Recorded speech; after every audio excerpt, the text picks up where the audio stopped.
Арман, қайда жүрсің? Итакта бүгін Айсар апай жоқ. Мақпал, мен бүгіннен бастап Арман емеспін. Енді? Мен бүгіннен бастап Оралмын. Демалысқа шықпас бұрын Берікпен төбелесіп қалып едім ғой. Қойсаңдаршы, ажыратсайшы, ана мен ажыратамаймын ғой. Мыждың ананы! Мыждың ананы! Мен 2 күн ойлана келе өзгерем деп шештім. Ақыры өзгеріп жатыр ма деп атымды дауыстырып тастадым. Ұнамайды атым.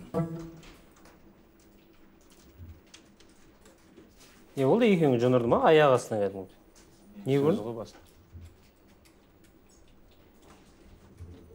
Қалайсың, Арман? Мен Оралмын. Орал дей берсең болады. Орал деген ұнамайды маған. Арман деген ат ұнайды. Арманның басы бос емес. Кешірім сұраймын. Мен өзгерем.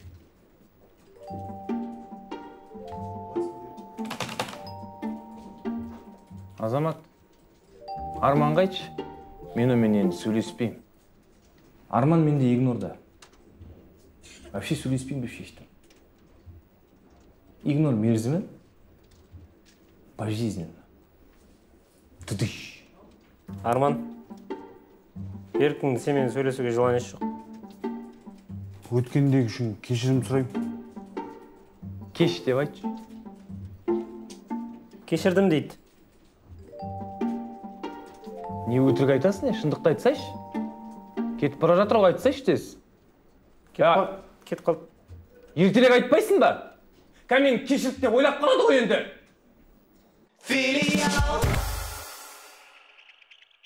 Ашулана бермей дұрыстап жауап берші, не болды сонша? Баш, Алихан көріпсің ғой, жұмыс істеп тұрған. Бармайым, дұрыстап сөйлеспегенше бармайым. Ренжі бермеш бет ал. Қош. Өзің ғой қоятын. Мақпал.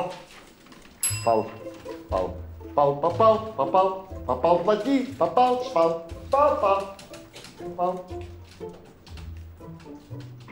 Маған шай әкеліп берші. Апарып бердің ғой. Да? Онда Мақпол. Мақпол деп пол. Саған негізі Мақпол деген жатыр. Пол, женский пол, паркет. Бір нәрсе сұрайын деп едіңіз? Төменге түсіп қайтшы. Не алып қайтайын? Білмеймін, ештеңе алып қайтпасаң, просто жұмыс істеші. Жай ма? Жетер бұл. Сиырға емес мына жер сізге.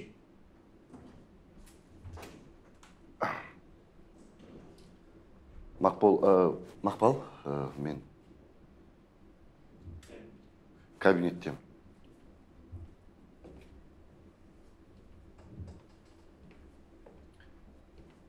Жұмыс істеңдер. Шын ғой енді. Негізі Наурызбай артық кетті. Біріншіден, бастық пен қызметкердің арасындағы субординация қайда? Екіншіден, біріншісін қатырып алайықшы, сосын көреміз. Не? Бәсеке кіре бола ма? Жоқ. Бәсеке, Алиханға ашуланып отырсыз ба? Жоқ. Неге ашуландым ғой? Ашуланатындай бар ғой. Қаншама коллективтің көзінше сізге дауыс көтеріп оңбаған. Кім? Алихан ба маған дауыс көтерген? Иә. Жоқ, біз просто солай сөйлесеміз. Оның құлағында наушник болды ғой, сосын қатты шығып кетті да дауысы андай. Деп қандай. Соған сөйтіп көрініп тұр да ол. Бұлай болмайды, Бәсеке. Неге? Мен сізге жаным ашығаннан кейін айтып жатырмын. Не үшін? Бүгін Алихан, ертең Мақпал, ары күні охранник. Мен так басыңызға шығып кеткен білесіз ба? Барлығы сіздің басыңызға шығып кетеді деймін. Авторитетті ойлаңыз. Мощно. Кетші.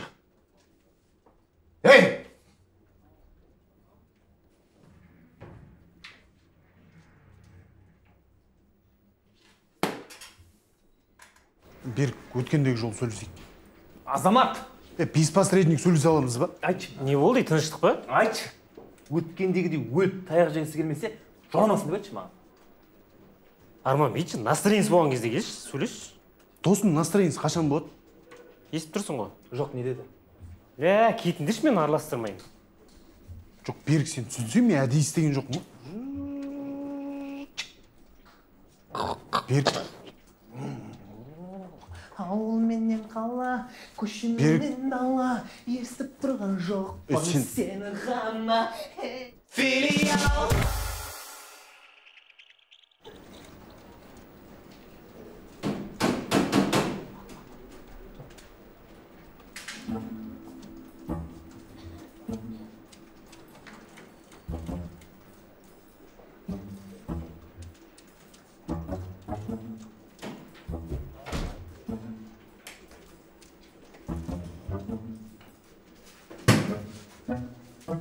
Бірдеңе айтқыңыз келіп тұр ма?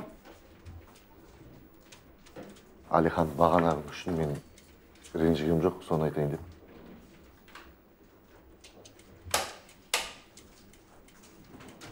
Жоқ, ренжігем жоқ. Не қыласың, кешірім сұрамай-ақ. Жұмыс барысы болған соң болады ғой. Нормально жұмысың. Басеке, мен вообще-то сізден кешірім сұраған жоқпын.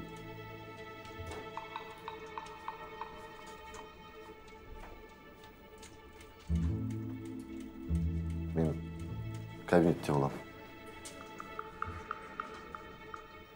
Жұмыстан шығарса, шығара берсін. Конкретно ешкімнен қорқайын деп тұрған жоқпын, кешірім сұрайын деп тұрған жоқпын. Тем более мақпалға тіл тигізгендерден сұрамайын.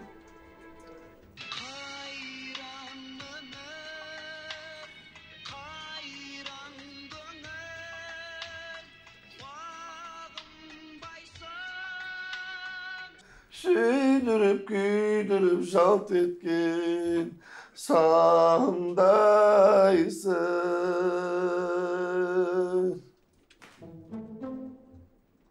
Басеке, жаңағы не ғой? Түсінбей қалдық қой. Ю. Оны сорып тастамадыңыз ба? Кімге? Алиханға. Ол әп-әдемі жұмыста тиянақты. Денесі накачанный. Біреуді бұрғанда құлататын. Алиханға не деймін? Онда жұмыстан шығару керек. Қалай шығарасың? Андай талантты жігітті. Ертең біздің жұмыстан шығып кетіп, басқа жерге жұмысқа тұрып, мысалы стройкаға бір кірпішпен мені подъезден күтіп алсашы. Басеке, сіз Алиханнан қорқып тұрсыз ба? Кім? Мен ба? Е? Сен білесің ба, мен бірінші класста мектепте қандай атаман болғанымды, мен бірінші атаман болған адаммын. И чё? Сіз оқыған класста не, Алихан оқыды ма не? Алихан деген өмір бойы зат көтеріп, денесі накачанный, шамығып қалған. Какой-то Алиханнан қорқып тұрсыз ба? Сен мен қолдауға келдің ба, қорқып тұрсың ба? Сен вообще, сен менімен қалай сөйлесесің сен вообще? Кет ана жаққа жұмысқа. Субординация қайда? Жаным ашығасын айтып отырмын ғой.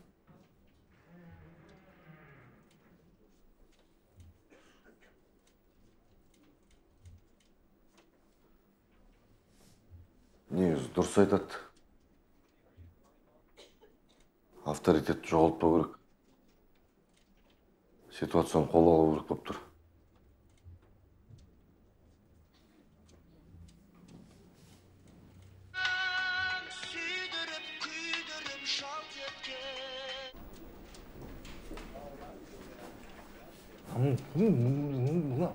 Ау?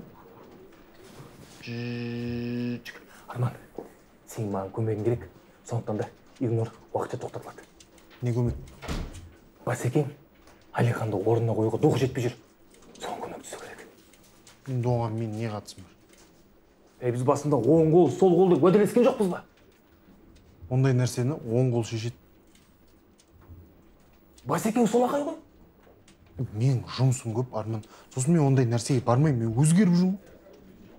Ақтақ, онда игнор әлде созылады. Сындырасың не? Досым, ойнап атым ғой. Біз екеуміз деген команда емеспіз ба? Көмектесем ғой? Давай, анда екеуміз барып, Алиханды орнына құрт бастайық. Давай. Көш. істемейді. Мақпал, сен срочно серьезно сөйлесу керек. Айта бер. Айта бер, болғанда былай әңгіме. Алиханға айту өзінше болмасын. Қазір барып, бастықтан кешірім сұрасын. А то не болады? А то не болады дейді. Айтшы не болатын? Короче, бұны маған не үшін айтайын деп тұрсыңдар? Өзіне барып айтыңдарсайшы. Қалай біз өзіне барып айтамыз? Біз өзіне барсақ төбелесіп қаламыз қазір, білесің ғой? Сондықтан да сен барып айт. Сенен қорқатын шығар. Біз екеуміз жүріп жүрген жоқпыз. Содан екен ғой, настроениесі болмай жүрген. Так что дұқтарың жетсе, өздерің барып айтыңдар. Белгілі болды. Кеттік. Болды істеді. Көш. Аха, шықты. Істеп тұр.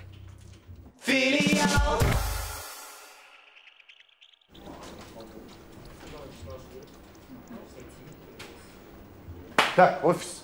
Бәрі маған қараңдар. Қазір Алихан келеді ғой бізге. Мен айтам Алиханға. Алихан, болды, сен жұмыс істемейсің, мен сені жұмыстан шығарып жібердім деймін. Сендер өтірік ойнатып жіберіңдер. Неге шын, қалай?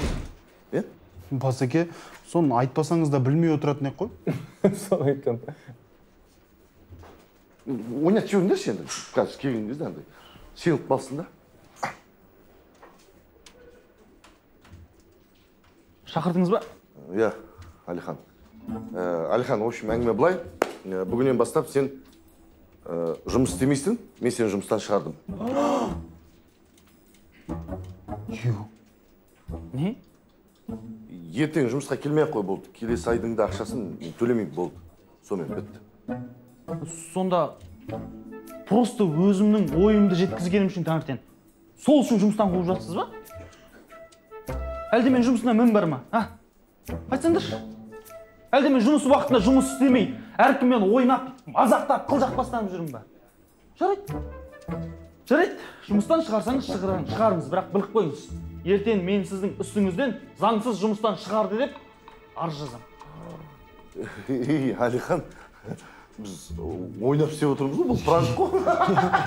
Пранк қой? Сеніп қалды да. Аурусың ба сен сонда? Есі дұрыс адам осылай жасай ма әлде? Мына офис кетіп барады тоймен қарай. Сіз жүрсіз мына жерде. Әзілдесіп, қылжақ бастанып. Бастықсыз ба? Бастық мен қызметкердің арасындағы субординация деген сақтау керек. И вообще кім бастық қылған сіздің мына жерге? Білім жоқ, сана жоқ, намыс жоқ. Жүрсіз клоун болып әркіммен ойнап. Жап аузыңды!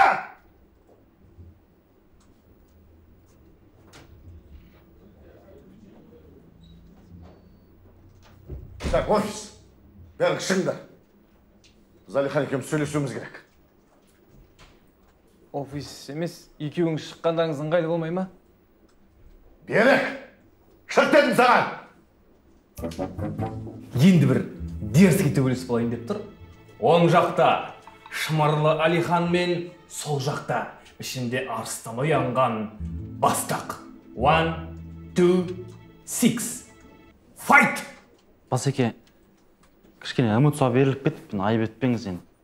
Бірақ енді сізде де бар ғой біраз артық кететініңіз. Неге енді мен артық кетсем? Маған артық кеткен жарасатын түсінесің бе?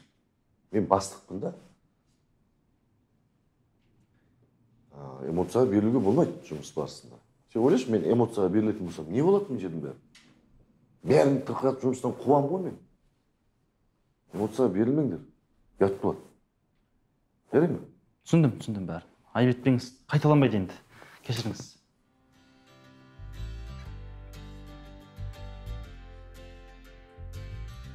Кез келген ұжымда жанжал болады.